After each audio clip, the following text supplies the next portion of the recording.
Good morning. Good morning, darling. How are you? I'm good. How are you? Yeah. You look beautiful. Oh, and so are you? Yeah. So let's see. What's going on We're today? cooking today.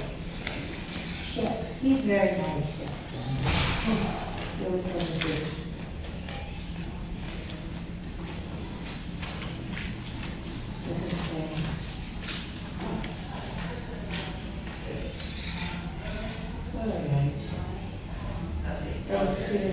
I don't understand why this room isn't packed. It's just such a special place. It always used to be. We did have a much accommodation. When Hope was here and before that, everything was full. Oh, my God, would be here. People used to stop coming.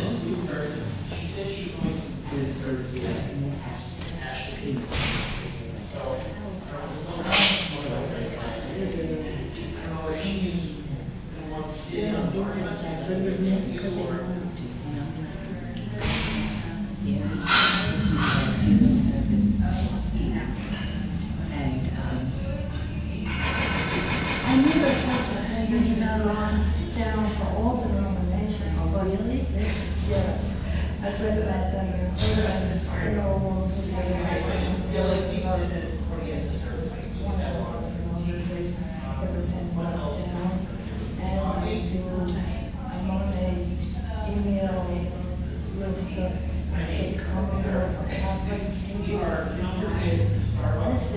It's just such a wonderful place. It's so humanistic.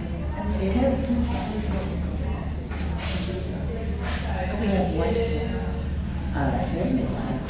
John, is Adam in the kitchen? Yes. Tell him Ashley's here. Nice to meet you. Welcome. This is Ashley. Hi, yes, just met. So happy to meet you. I'm Phyllis. Terry. Terry is. Hello, are you Ashley? Nice to meet you. I'm Adam. I'm Charlotte. We're both on the art committee. I'm gonna hear. Yes, and Phyllis is also on the art committee. Sorry, Phyllis, I'm running around. So we normally start at 11, but people always show up fashionably late. So that's also important, right? Oh, I can show you the area room. No, Chef Lennon is doing it. At night? No, she hasn't been. I think she said she was interested in dialing in my FaceTime, but I said.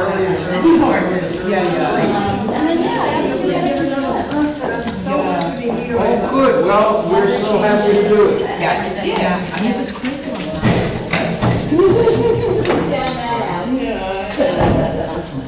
It's just, Adam's just music. You know, sometimes it doesn't fit, and then you just gotta keep going and just find the right person. It was so widespread. It was from home. Is that what it was? night.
morning. My name is Elizabeth. I'm the chair of the Worship Arts Committee here today.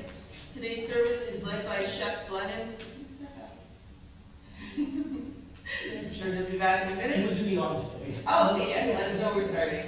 Our musical director, Michael Tanzania. Welcome. Yes, welcome. Yeah, I know. Sure. Welcome to Ashley Davis, who may be our new Sunday school teacher. And welcome Ted, Diane, and Liv from Starbucks Workers United. We'll be talking to you later. And thank you to Adam and to Charlotte, who are with the kids today, or maybe just Charlotte. I don't know. If you're new here, please know that this is a welcoming congregation, a special community that supports one another on our spiritual journey. We are people worshiping together from many paths who are brave, curious, and compassionate thinkers and doers. We are here to help one another do the difficult work of seeking meaning, acting for justice, living with integrity, and walking with one another in peace and love.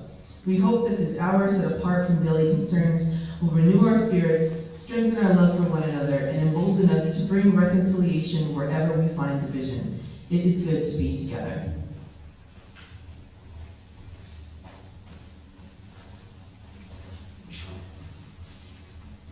Now, brothers and sisters, are we come as you are, church? Sort of.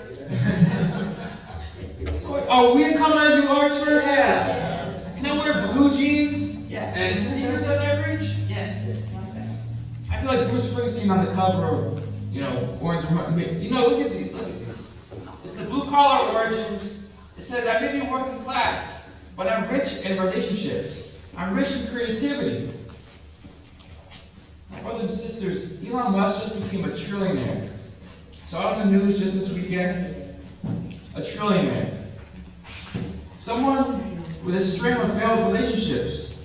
A string of children who say he doesn't care for them. Who no longer even talk to him.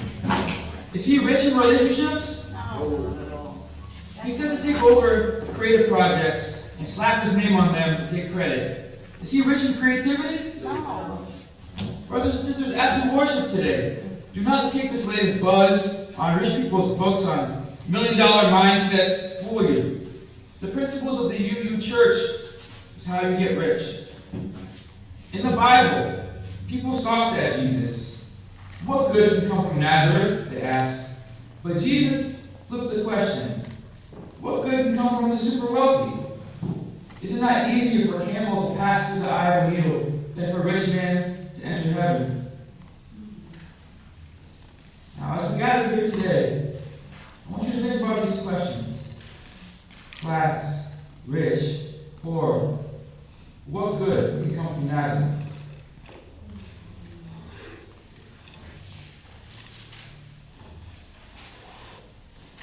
Now let's begin with our child study. So, in the past few weeks, we've been using a challenge slide that Reverend Pager wrote. I just messaged her to get it, but I can't find it. But I do want to hold it in our hearts. And the message of it is this. The symbol of the flaming chalice became our symbol during World War II. Hans Deutsch, I believe his name was, created the symbol, and it was used by the Unitarian Service Committee and by Martha and Waysville Sharp. And they used the symbol on papers to help Jewish children flee the Nazis. And that symbol made the papers look official and helped us save many lives. It's a symbol of many things, of our faith, of our devotion, of our belief that we are together. And it's also a light in the darkness, literal as it gets darker, and light in the metaphorical darkness against fascism as it takes over our country. So we light this chalice to give us light, both physical and spiritual.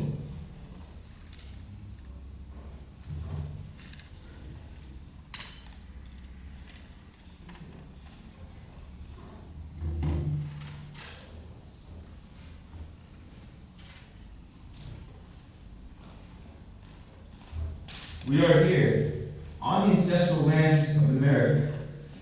We are put upon Turtle Island to be caretakers, to gather in a good way, to be with Earth's children in all of their forms, those of the land, the water, and air. Let this land acknowledgement be the beginning of our return to unity. Let us be guardians of all beings, those who walk on four legs, those who fly, those who swim and crawl, all of the mammal people, the living green creatures, the energy in the rock people, and all of the created world. Let our love be the foundation for living the values of justice, equality, equity, and interdependence. Alright, so number 108, My Life Flows On, an Endless Song. Alright, you know, when we chose these hymns, the first one and the last one, we didn't know there were going to be union representatives here today, so welcome. And, you know, sing with us. Stand up if you want to stand up. My life goes on in endless song above earth's lamentations. I hear the real, though far off hymn that hails a new creation. Through all the tumult and strife, I hear the music ringing with sounds that echo in my soul. How can I keep from singing?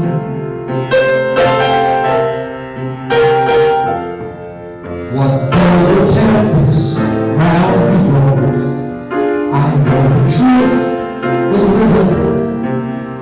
What though the darkness round me grows, songs in the night it giveth. No storm can shake my inmost calm, while to that rock I'm clinging. Since love prevails in heaven and earth, how can I keep from singing?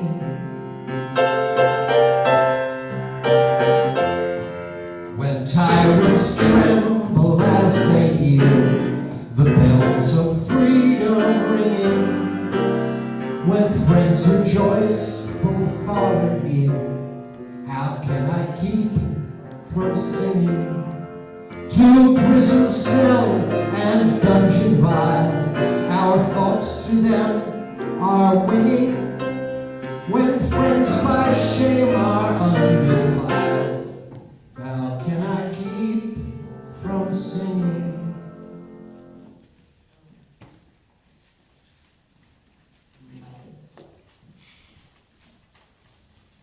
If you would join me today in a responsive reading on the inside of your order of service about our shared Unitarian Universalist values.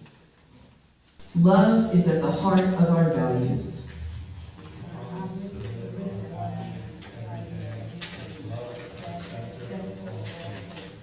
Equity is the value of our inclusive community. We believe in the inherent worthiness of our whole. Interdependence teaches us we are all connected. We will only be made whole when we live as co-inhabitants. Justice is essential for peace and building a beloved community. We will work to dismantle racism and other oppressions in ourselves and in our institutions. Generosity expresses compassion, gratitude, and hope. We will offer our faith, ourselves, and our resources. Pluralism encourages respect for diverse beliefs. And allows us to be curious as we learn from them. Transformation allows us to adapt to an ever-changing world. We are evolving and growing. We are never perfect. And it is a tradition in our congregation every week to light a candle with the intention of world peace.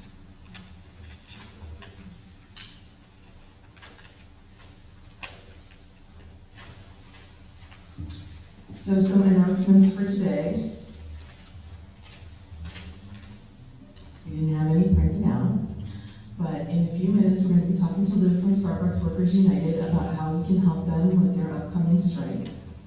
The book club is going to be meeting on Zoom on Thursday, November 20th at 8 p.m. to discuss Unfilled Walls by Sophie Shaw.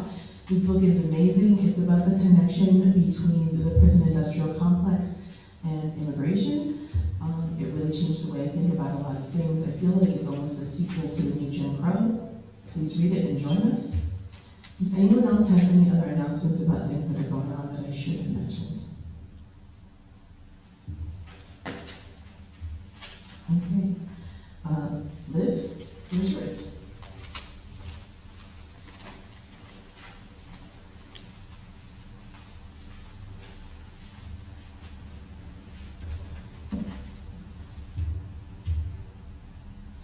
Thank you for having me, being open to hearing about what workers at Starbucks have been struggling with for the whole time Starbucks has been a company, basically. Well, since like 1985. And since 2021, Starbucks Workers United has been organizing around issues of understaffing, cruelty from management, a lack of response to workplace hazards, and an even bigger lack of protections from hostile customers. Started in New York, let's go. Workers began to unravel the facade Starbucks has built. Many of the positive benefits of working at Starbucks are only in place because of a previous barista union. We have shown that we are Starbucks' front line of offense and defense, as we are expected to mitigate any problems customers face, even if they are completely out of our control, or even if they can lead to customers acting in violence. I personally had a customer try to throw a cup of hot coffee at me. He missed by a long shot. And that same year, a friend of mine in Boston had a customer try to throw a water bottle at them. Our customers have bad aim, thankfully.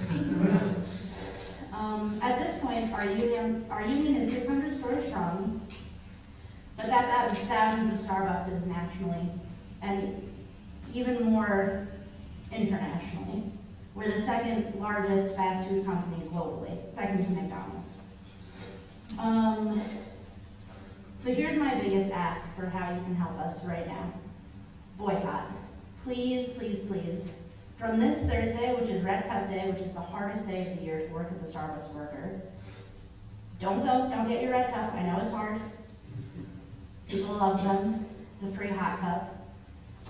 And from that day, this Thursday, till Christmas Eve, we're asking that you boycott Starbucks, full boycott.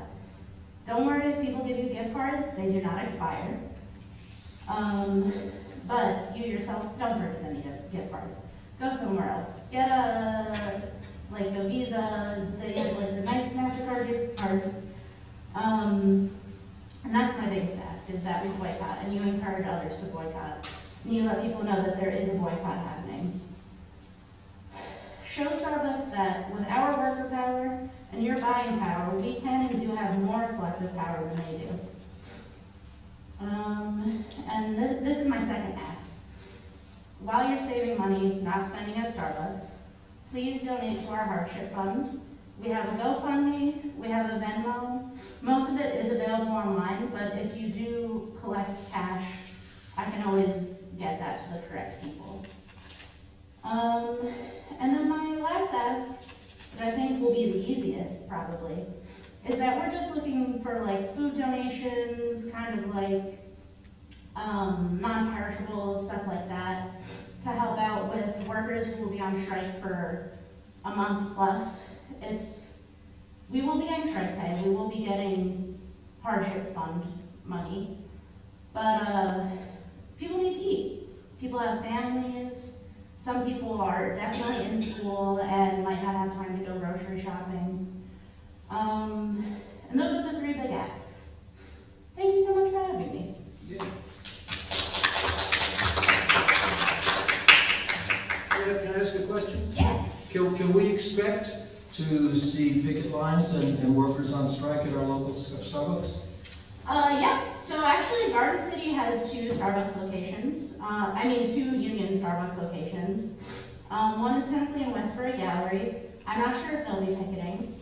But the other one is on 7th Street. I think it's like a cafe. They will absolutely be picketing. Do not cross their picket line, please. My store, which is in Limbrook, we will be on strike, but we might not necessarily be picketing at our location. But again, Limbrook. Farmingville, which is in Suffolk County, Port Jeff, which is in Suffolk County, and then a lot of stores in Manhattan and Brooklyn. Say again? Oh, Belmore, duh, Belmore. And I think maybe Oceanside, but I'm not 100% sure about Oceanside. How about Uniondale? Uniondale, I don't think has a Union Starbucks yet. Thank you. No problem. Actually, I have a question. Yeah. So I don't know how many people Facebook in here, but I'm a social justice activist, and I'd love that information so I can share that with my brothers and sisters in arms. So do you have this posted on Facebook? Or I don't really Instagram all that often, although I have it, but I'd love to share this. So do you? I don't have Facebook, but I mean, I could probably in the next weeks. I can give you my card, and then maybe you can just send me that information? Yeah. Awesome, okay. Works. Great. Very happy to share. Mm-hmm. And then I actually think another big one that I forgot that I'm remembering now is just start teaching any kids in your life about unions. Because most of my coworkers are freshly out of high school. Most Starbucks workers nationally are in their early 20s. And I think in recent years, they have not been really teaching them the power of a union. Thank you. Any more questions? A lot of talking. Okay, thank you.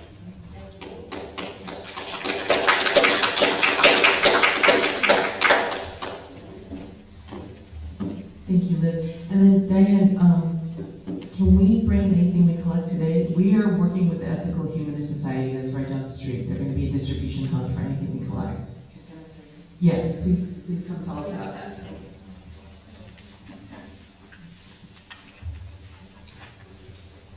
Good morning. Good morning. My name is Diane Cantal.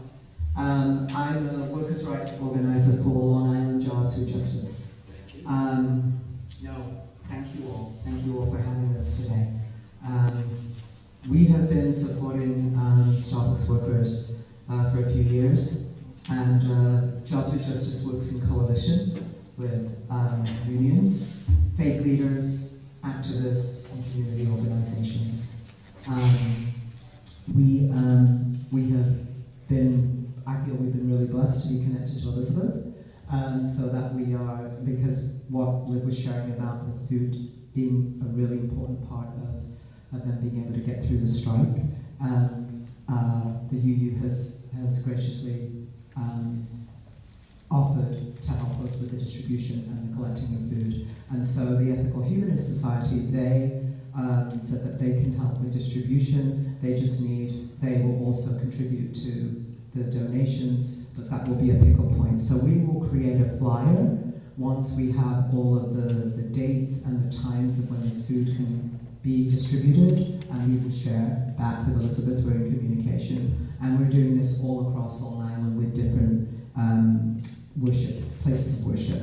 So, you know, it isn't just limited to food, it can be toiletries, and all of those things. And I just want to add something that I know you all must be aware of, is that SNAP benefits, a lot of these workers are receiving SNAP because they are part-time workers, so they're struggling now. So only down the road, we can only imagine how that will be for folks. So we're really just trying to do the best we can to support the workers during this time. Thank you all for listening.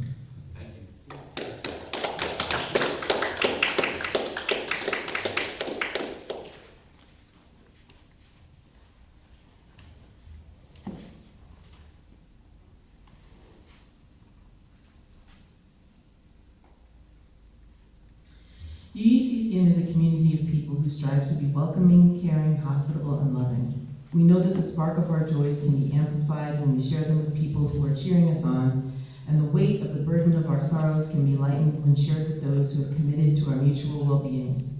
Now is the time when you may share a joy or a sorrow that is on your heart this morning. Please raise your hand and then we'll recognize you. Carrie?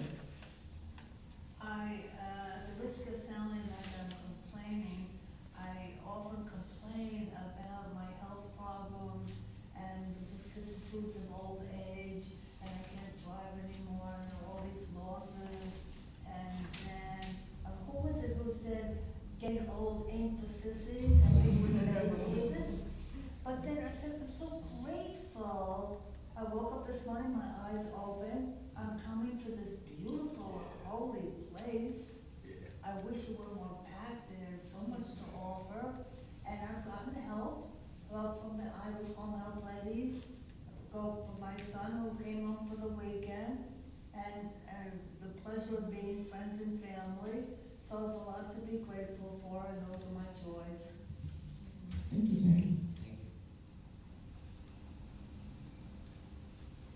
have a joy, which is that Diane and Liv are here today.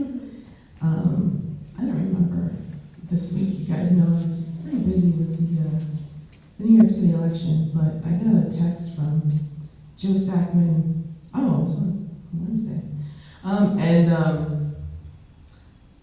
he's with the Working Families Party. He was here with our Vigil for Gaza, and he was telling me about what was going on, and I was like, yes, let's go. You know, the work continues. And it just always reminds me of what our dearly departed Reverend Hope always said. What are we doing here at the corner of Nassau and Stewart?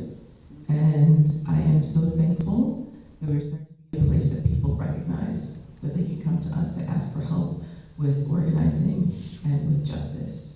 Because that's what we're doing here at the corner of Nassau and Stewart.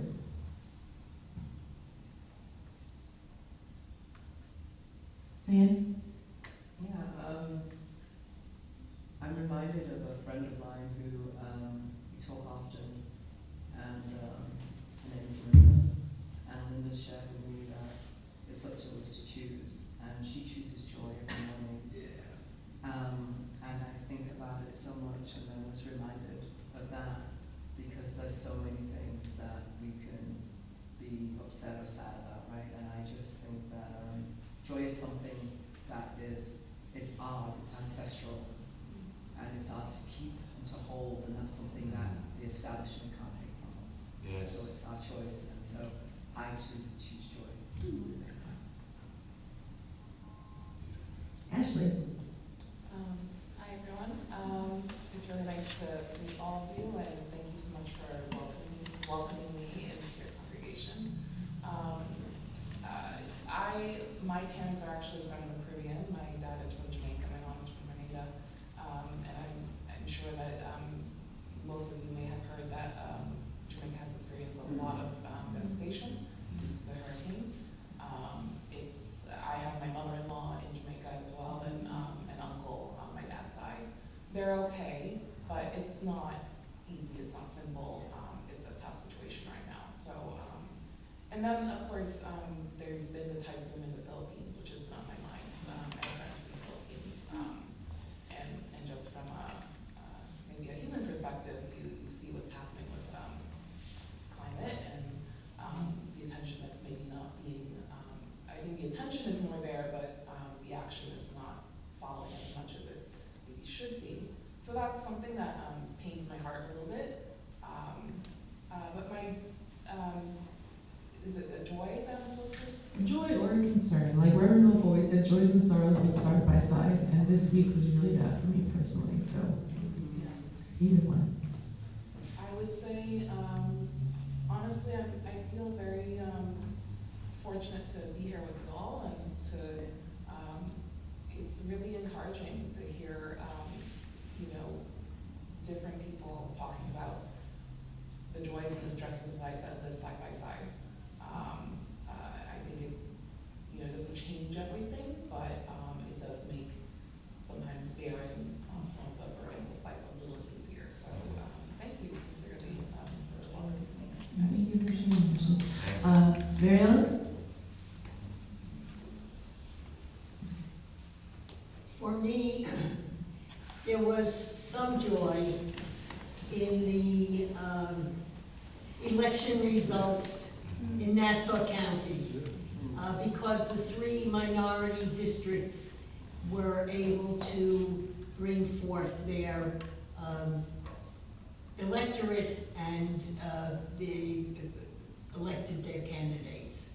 So in contrast to the big picture, the little picture was positive.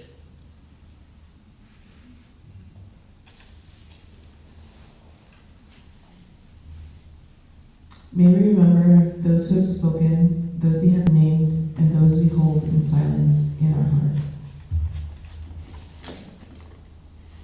It's time for our offering and thanksgiving. Thank you for your support of UUCCN.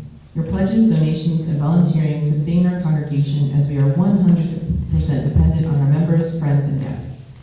Please give today when the ushers pass the collection plate, or you can use a credit card on our website, uuccn.org. One of our traditions is to share our Sunday collection plate with another organization whose work aligns with our values and principles. This month, we are sharing our plate with the Ramapo Lenape Community Center, an organization near and dear to Reverend Patria's heart. Please send a check made out to, if you are using a check, please make it out to UUCCN and put share the plate on the memo line. Starbucks. Please help with this important work by giving today. I'll check with you. And thank you again for all you do to support our congregation. We are truly grateful and blessed by the generosity of our community.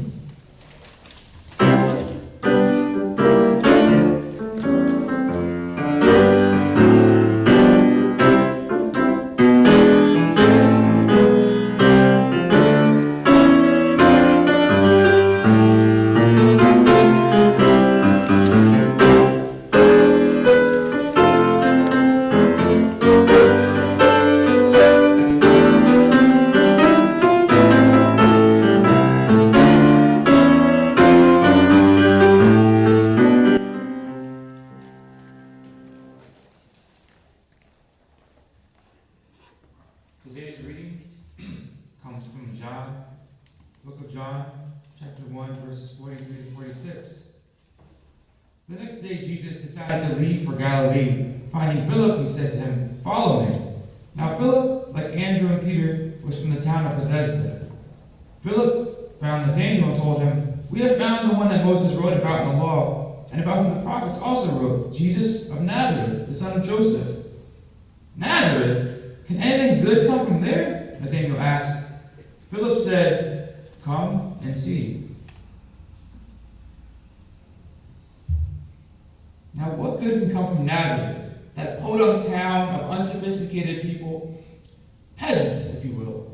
Essentially, if you're looking at this scripture reading, you're thinking about modern times. What would be seen as the Nazareth of our area?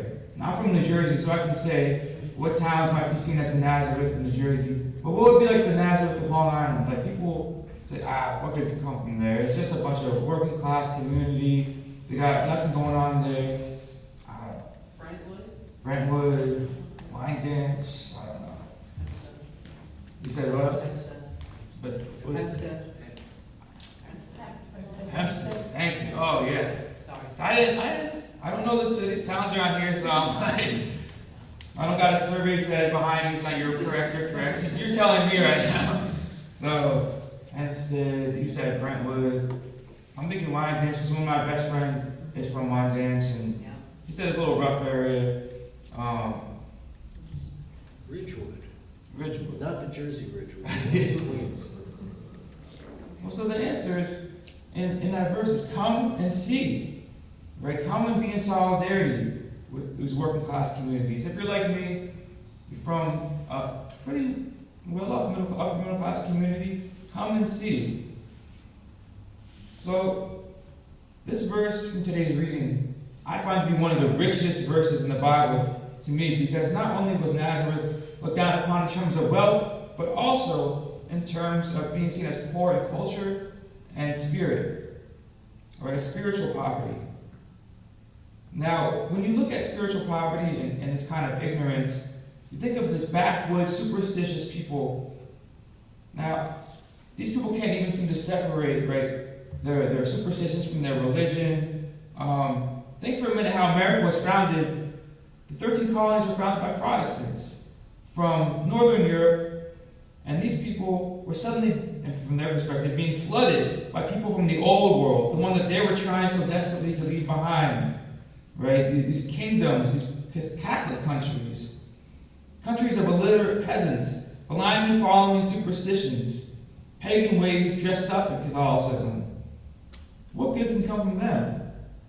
Mind you, I've just realized that I just learned that Puritans banned Christmas and Easter because they thought it was too full of paganism. They thought the Catholic Church had just dressed up pagan rituals. They banned Christmas. So when they talk about getting back to our Christian nationalist origins of America, just tell them, all right, let's ban Christmas then. See how fast they change their tune. So these WASP people, right, these white Anglo-Saxon Protestants, they used every method available: education, social workers, police, these places called workhouses, well, essentially prisons again, could be used, right? Slave labor in prisons even today. The old white Anglo-Saxon Protestants, they tried to force these new immigrants into their own mold. These new immigrants from Ireland, Italy, Poland, Greece, Slovakia, etc. And they were seen not just as poor materially, right? We always hear about, I came from Ellis Island with like $1 in my pocket, but also they were seen as poor spiritually and culturally, bringing these superstitions, these statues of Mary, these old things that just reeked of paganism to them, reeked of superstition, reeked of ignorance. Oh, you just blindly follow the priest, you just blindly follow tradition, because you're illiterate, you don't know anything. What good can come from these Catholic immigrants? The places that time forgot. Now this sermon I titled The Outsiders. And you might have read a book of that same name by S.E. Hinton. And if you haven't read that book, either read it in high school or was it middle school, or if you need a refresher, there were two main groups or gangs in that story. You have the greasers and you have the soaks. Now what the heck is a soak? Now I always read it as sock in my head because it was just spelled S-O-C, but what is a sock? I don't understand this. Even later in the book they explained that it's short for socials, the socials. I still didn't know what that meant. It really, what it means is the preppy kids, right? Think of the prep school kids, the Ivy League destined bound people who came maybe with a silver spoon. Those are the socials, right? These are the white Anglo-Saxon Protestant remnants in these towns that are now being flooded by these new immigrants. So I didn't realize at this time I was reading a book for school about class warfare. I would have been a lot more interested in it then if I had known. But keep in mind that class is not just about money, it's about what counts as education. Trade school versus Ivy Leagues. What is seen as valuable work, valuable labor? Skilled labor versus unskilled labor. Maybe Starbucks, they might have been seen that might be some unskilled labor, but yet essential workers, right? So how do you square that circle? Also, even working with your hands versus working with your mind in an office space, white collar versus blue collar.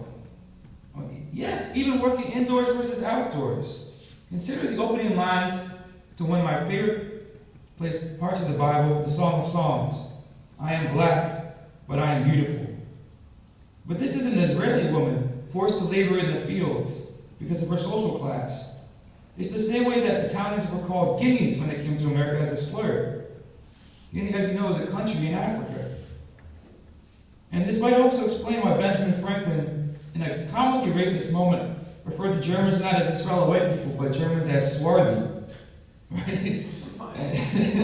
You can read it. He wrote notes on America, and he said that we need more white people, but not those Germans, those swarthy Germans. Because he was surrounded, the only Germans that he knew were the peasants coming from Germany at the time, the darker ones, the ones who had been working outdoors. And in a more tragic note, it also explains why many Hispanics to this day will command their children not to play out in the sun too long. Now just the other day, I was at the gym, and we were all talking about our ethnicities. Everyone was a hybrid. Somebody was Filipino and black, Puerto Rican and black, he had a Taino symbol on his arm. And when I got to myself, I introduced myself as Cuban and colonial white.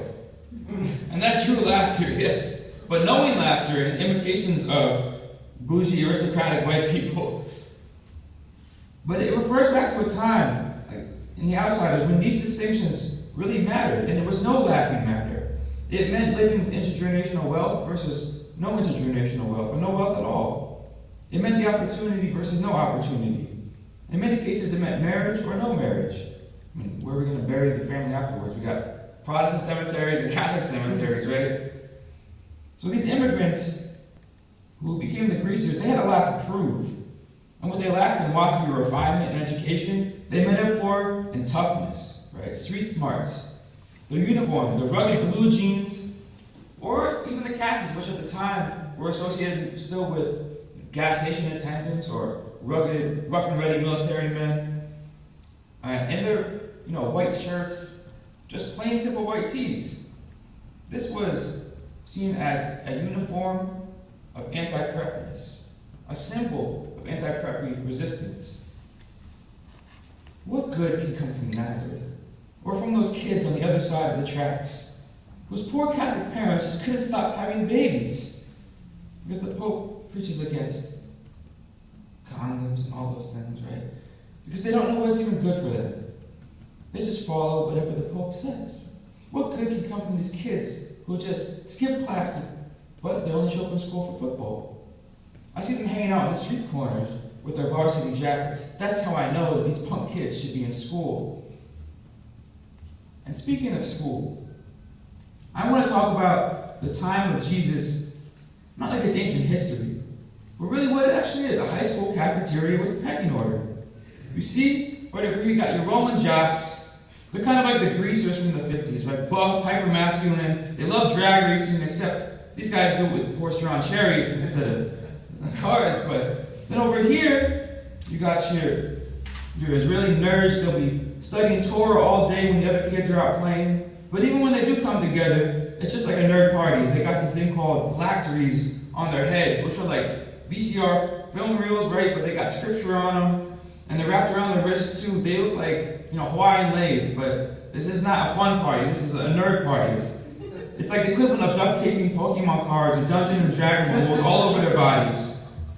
Then you got your Jewish punk rockers. They're like the Ramones, who, by the way, really are Jewish from New York City. They just, took on Italian sounding name like the Ramones, and they wore their leather jackets like greasers. Now these punks are embedded in nerd culture. Don't get me wrong, but they're decidedly a political bunch. And they get that tough guy jock aesthetic enough to be, looking for a brawl with the Romans. These Israelis were called the Zealots. And they wanted to smash the system of oppression. A true punk rock rebel. And finally, even before Allen Ginsberg or Ram Dass came along, you had your hippie Jews, called the Essenes, who formed their own hippie communes in the desert. Now these are a very mystical bunch. Let's go back to those Roman jocks. Like I said, they could be compared to our greasers. But on the other hand, you gotta remember the real greasers from the 50s in America were poor and working class. They were spit on by the dominant culture, so they found pride in traditional masculinity and femininity. They found toughness in a rumble. They found virility in shaking their hips on the dance floor to Elvis. They wanted to prove that they were worthy of society by saying, listen, you may be poor, but I'm just as much of a man or a woman as you. In fact, because you're privileged and you prefer to be waited on, while you make us do a hard labor of an honest day's work with our hands in your factories all day, we're even tougher than you. Really? These Roman soldiers were like the greasers I just described. Most of these guys, they're dirt poor farmers coming from the rural corners of the empire, coming from the very unequal Roman societies. Their families were the ones getting spit on by their own elites. What good could come from that Sicilian peasant family? Well, let me tell you, I'm going to become a soldier and be tough. You'll find out. Come and see. So they got to prove something. I mean, you see it today, right? Working class communities. But you also see it in some of the callousness, right? And some of the music right here today, the callous rap, and now the drill music, right? Brooklyn drill. It's got a good beat to it, but very violent. When you see it in the callousness of these Romans who mock a dying, crucified Jesus. He saved others, but he came and saved himself. You're gonna love this guy. We're putting a bag on his head and saying, oh, you're a prophet? Oh, then tell us which one of you hit. Tell us which one of us hit you. And then they gamble for his belongings. It's that same kind of nihilism that you see in the greasers in Blackboard Jungle, if you recall that film, right? Now I know what you're thinking. Minister Shep, greasers are the outlaws, but the Roman soldiers, aren't they like the police? Well, but I say unto you, these Roman soldiers, you gotta remember, they're from the parts of the system where they would have grown up to be a highway robber if they hadn't joined the military. And I think we all know one or two people who joined the military just so they can stay out of trouble. And so finally we arrive now, as any good Jersey minister will, with an anecdote about Bruce Springsteen. Here was another outlaw. His early public shows in New Jersey would turn into riots when the police tried to shut them down. In his late teens and early 20s, Bruce turned his home into a garage, and he bonded with both hippies and truckers, long hairs and motorcycle dudes. And don't let Bruce Springsteen's Dutch last name fool you. He's primarily Italian and a little bit Irish. He's only got like that 1% of Dutch in him that happened to be his paternal line, right? But he was a greaser. He had just missed the greaser era, but he grew up in their evolution. The bikers, the chop shops, the truckers, the scrap yards. And that's him to some extent, the grease monkey who loves wine and women and loud music. Music that climbs with the steel of the factory workers that he sings about. But old Brucey also identified with Bob Dylan too, and the hippies. Early 20s, late teens, he grows his hair long, and before you know it, that puts him in the greaser's radar for harassment and violent threats. He was violating these things that these working class and poor people, all they had left was their masculine pride, which no one could take away. How can he betray them by growing his hair out long, like a girl? But Bruce was still friends with the greasers, and he might say close friends because they became his band. Think of Steven Van Zandt with his badass bandana, right, motorcycle. And when these guys tried to perform in the Owaski areas, right, mind you, his album is Greetings from Asbury Park, but he didn't grow up in Asbury Park. He grew up in Freehold, New Jersey, which is further away. When you get to Borchler's Jersey Shore, these are Victorian homes. These are the old money elite homes, right? These are the beach house towns along the Jersey Shore. And they had their own soaps, they had their own preppy kids, they had their own local Owaski gangs that would literally spit on and drive out Bruce and his band in a 10th Avenue freeze out. Now, if you ever listen to his autobiography, it's amazing. It's on Audible, he narrates it himself, he tells you this whole story. It's really good. You want it now? Oh, yes, please. Okay. 10th Avenue freeze out.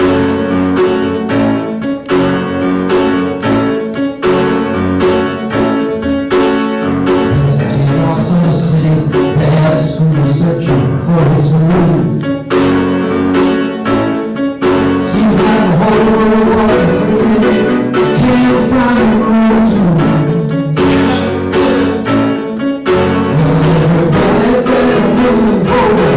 That's all, 'cause I'm living on the bad side. Got my back to the wall. 10th Avenue freeze out. 10th Avenue freeze out. I was stranded in the jungle trying to take in all that big man's given. The night is dark, but the sidewalks bright, lined with the light of living. From a tenement window, transistor blast, turning around the corner, things got quiet real fast. I walked into a 10th Avenue freeze out. 10th Avenue freeze out. I'm all alone, all alone, on my own, and I can't go home. Changes made uptown, and a big man joined the band. From the coastline to the city, all the little pretties raised their hand. I'm gonna sit back right easy and laugh when Scooter and the big man bust this city in half with the 10th Avenue freeze out. 10th Avenue freeze out. Hey.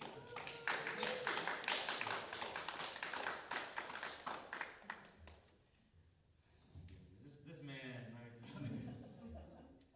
Doing my job. you do it with sauce. Now, enter Jesus. He's like your Bruce Springsteen archetype. He's cool with the hippies with his long, flowing locks, his anti-war attitude, his use of stories to convey truth. Not like Bruce. He works his hands in carpentry, like Bruce tinkering around in his garage. So he's also tough, like the Romans. He knows how to build a whip with his bare hands, obviously a Boy Scout, and drive out the bad influences from the temple. He's on that you can mess with me all you want, but nobody messes with my family kind of time. Same with his followers. These flower children are all talking about socialism and lilies and birds in a field, not having to worry about the future or work for their food, which sounds like a bunch of 12th disciple hippies who need to see the inside of a bathtub, if you ask me. But when these Roman soldiers come to arrest Jesus, one of these hippies pulls out Mike Tyson on a Roman and exercises his ear. So, who is Jesus in this cafeteria then anyway? He's not a punk rocker like the Zealots, but he does pose a threat to the Roman authorities just like them. Jesus is not a hippie like the Essenes, though he does have an apocalyptic cult just like them. Jesus comes out of that nerd culture, right, where men are expected to read Torah like it's their job, but he was also part of a new movement of nerds coming up. These were the Pharisees, which are kind of like the cosplayers of their day. They were cosplaying priests, even though they were lay people, following even the strictest guidelines in the Torah like Leviticus and Deuteronomy, which were usually set aside only for the priests to have to follow. So these guys are perfectionists, who sometimes get caught up in detail, and they forget the whole point of going to Comic-Con was to have fun, not to argue like nerds about things that aren't even real, you know? But Jesus comes out of this Pharisee tradition, right? We follow the Torah as if it was for everybody, like we're all priests. And unfortunately, these Pharisees, right, they have the same toxic masculinity as the jocks, though, as the cool kids. But these nerds are instead of flexing their muscles, they're flexing their prayers. They're doing it on street corners, Jesus talks about. Don't do it on the street corner where everybody can see. Don't feed the hungry just in front of people, right? When you get clout for it, when you get, oh, he's such a good person, oh my God. Jesus is saying that, okay, you say we're all equal in the eyes of God, but you're paying money for the best row, the best seats in the house, the best seats in the synagogue. Now, these Pharisees had teachers called rabbis, and some were amazing, like Rabbi Hillel. Jesus himself was called rabbi. And some of these rabbis were teaming up with scholars to write what can only be described as fan fiction, completely making up new stories about Moses and others, and playing around with them. They were striking a balance between being bound to tradition and radical reinterpretation. And this fan fiction was called midrash. And this is a very, very similar thing that Bruce is doing, right? He's taking these old folk songs, this folk protest tradition of Woody Guthrie and Bob Dylan, and he's reinterpreting it for modern times. Now, if you have a vested interest in the status quo, this midrash, right, this fan fiction, is not going to be your cup of tea. There was one final person in this high school cafeteria pecking order, and they were the Sadducees. These were the temple elite priests. These were like your old money wasps. They were the ones who collaborated with the Roman elites, the ones who had Jesus arrested. Basically, these were the Karens of their time. Unlike the greasers, who were affronted by Bruce Springsteen's long hair, but still hung out with him to get their hands dirty on some engine grease, these waspy kids, they would be like the soaks in the book The Outsiders. They were the ones who hated the hippies and the greasers, right? Both were too poor, too dirty. Both rejected these upper middle class values. And just like how tough Roman soldiers were the grunts for the Roman elite, or the hippie followers in the book of Acts were a disgrace to the Greco-Roman world of order, rationality, and sober functions. If you look at the book of Acts, it features misfits, slaves, women, etc., drinking wine and dancing so wildly that even Paul told them to cut back on it because the women's hair was flying out of their wraps. Empires, mind you, empire needs to be cold, calculated, logical. That's how you impress people. Don't get above, stay above the neck, right? Stay up here, cerebral, abstract. The minute you go to your heart, the minute you start to feel empathy, that's dangerous. You're not supposed to feel the pain of those at whose expense civilization happens. Right? Starbucks, right? We're not supposed to think about what people are suffering in order for us to have our civil, middle class, bougie places in neighborhoods, these symbols, right? These status symbols. We're not supposed to think about at whose expense. The Spartan soldiers, they used to desensitize themselves by hunting and killing enslaved farmers. So when you start with the religion of the heart, right, a religion of Jesus, a religion of vision, of symbolism and the third eye, a religion of mutual aid and solidarity where all goods are held in common, and a religion where the body is central. You feast, you catch the Holy Spirit and dance. In this way you start to soften the edges, right? The places up here where everything is black and white, or everything cannot be two things at once, or everything has to be cold. You start to soften those edges, and the knots start to come loose. The curtains fall, the veils are lifted from our eyes. Because ways of knowing are more important than what you actually know, right? The waspy people, they might be good with their minds, but if you only know one way of knowing things, you stay up here. You're not holistic. So when we begin to see with our heart, our mind, our spirit, instead of just our intellect, we begin to truly see. So if the hippies brought love, equality, and justice where the greasers didn't, and if greasers brought that working class, grassroots aspect of it that a lot of these hippies, to be honest, that were coming from middle class families didn't have, then you have Jesus. Then you have someone like Bruce, right? 1 foot in each world, making up where everything else is lacking. And if you're like me, like I said, it's about solidarity. I come from parents with generational wealth. I'm not working class. But the idea is to be in solidarity, right? To learn and to be with their highs. When we talk about joys and concerns, be among them, be among the working class. Share in their highs, mourn their lows. Allow them past your threshold where they can change and transform you. Right? A lot of times we hear, but we don't listen, right? But these people, we have to actually listen. We have to actually put aside our ego, our time, our attention, our energy. Right? How much time does it take? Oh, I really want to join Starbucks, but I got a million things going on for this union. But it takes that sacrifice. Now, in some cases, like it might take our physical sacrifice. Like we might put our lives on the line. We might start to get hurt. We might even have to, die for the greater good. Not many people are ready to sign up for that, but I understand. But it really comes down to that ego, that time, that attention, that energy, those resources that we can spare, and to advocate for them, right? To amplify their voices. But that's not the whole point either. That's another bougie middle class thing. So we just want to advocate for people and amplify their voices. We want a world where they can speak for themselves, the working class, right? The poor. We want a world where they don't need us to advocate for them anymore, because they'll be sitting in the rooms that only we have access to right now. So today I want you all to think about how we can make our lives a whole prayer where we can join in solidarity with the poor and working class. So when they say, what good can come from Nazareth? Our life will be an answer to that question. Amen. Okay, we're going to sing 168, One More Step, and I'm going to be a little bit of a pain in the neck. If you can stand up for this song, please stand up for this song.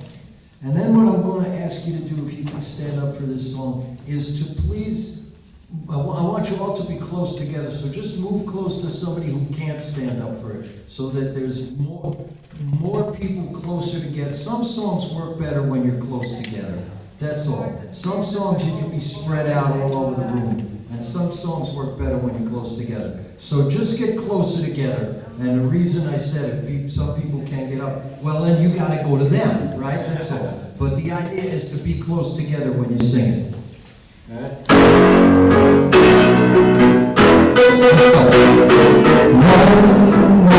more step. We'll take one more step till there is peace for us and everyone. We'll take one more step. One more word. We'll say one more word till every word is heard by everyone. We'll say one more word. One more prayer. We will say one more prayer till every prayer is shared by everyone. We'll say one more prayer. One more song. We will sing one more song till every song is sung by everyone. We'll sing one more song.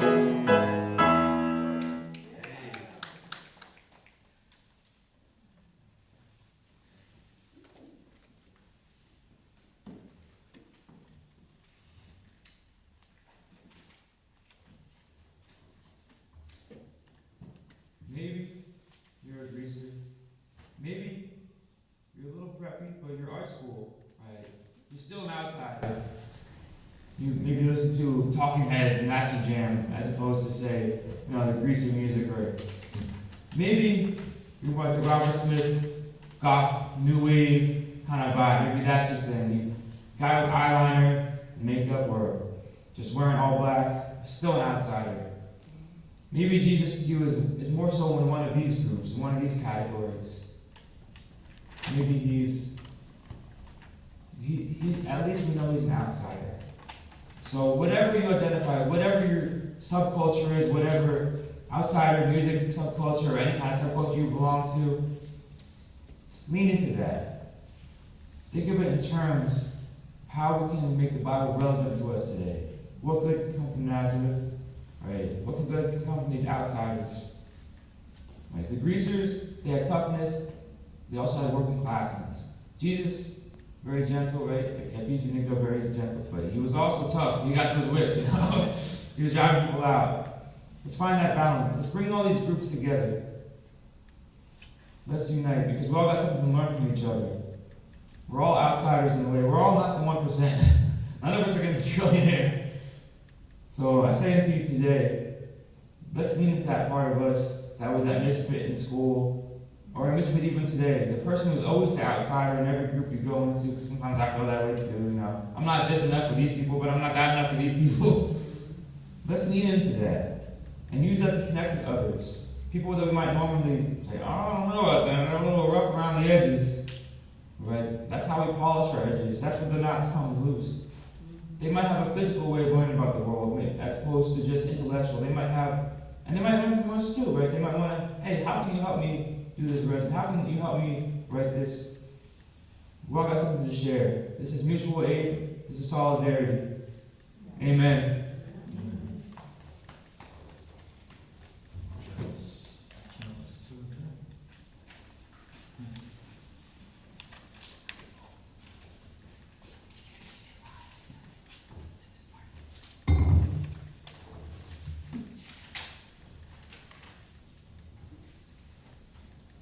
We extinguish this flame, but not the light of truth, nor the warmth of community, nor the fire of commitment. These we carry in our hearts until we gather here again. Thank you. So I would sung this for a while, and I want to thank people for reminding me that I should sing it more often.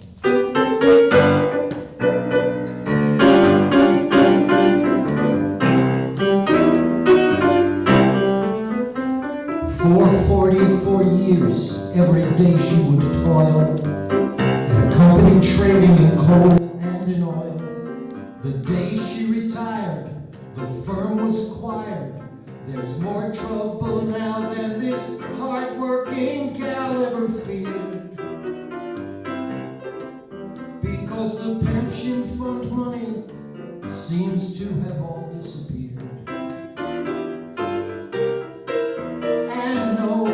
Knows where the money went, borrowed or squandered or stolen or spent. It can make a poor girl reaping well. They claim they were bankrupt when they were sold, but that old CEO has a mountain of gold. Is this country free, or is it only for sale? Month after month, that big check he would pay. He knew he'd need his health insurance someday. When he cracked his head, he nearly was dead. The doctor just gave him some aspirin and said, off you go.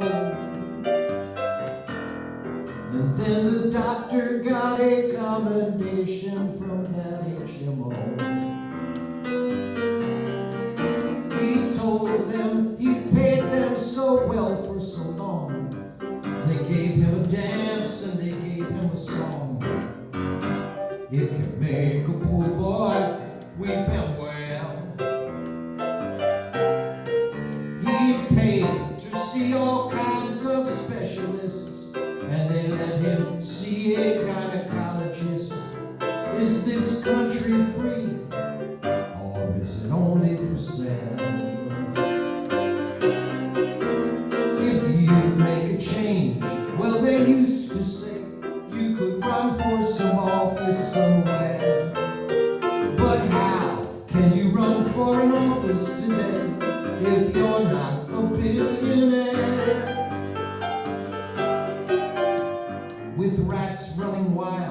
the area stank. They'd walk half a mile to the subway or bank. For years they'd endure. Where else could poor folks live, paying rent every month to that old fat cat? But now the neighborhood's trendy. They've been tossed out of their flat. People are working and paying their bills, sweating at Walmarts and restaurants and grills, toiling at that minimum pay scale. They trust the foundation they're standing on till somebody buys it and then it's gone. Is this the land of the free, or is this country for sale? Is this country free, or is it only for sale? Yes. Can you tell us about that song? Who's that from?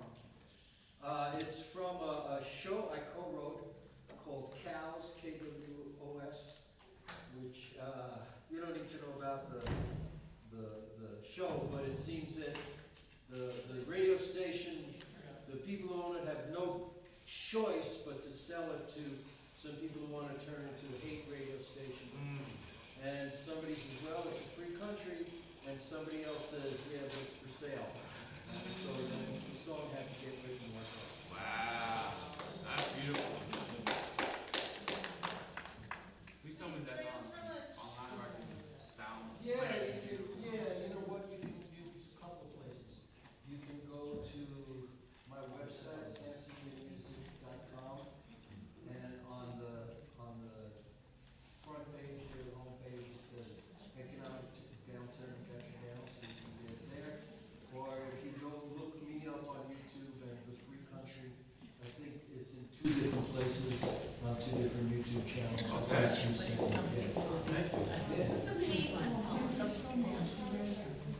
That's fine. Like yours, that's amazing. I never thought about like West Side Story.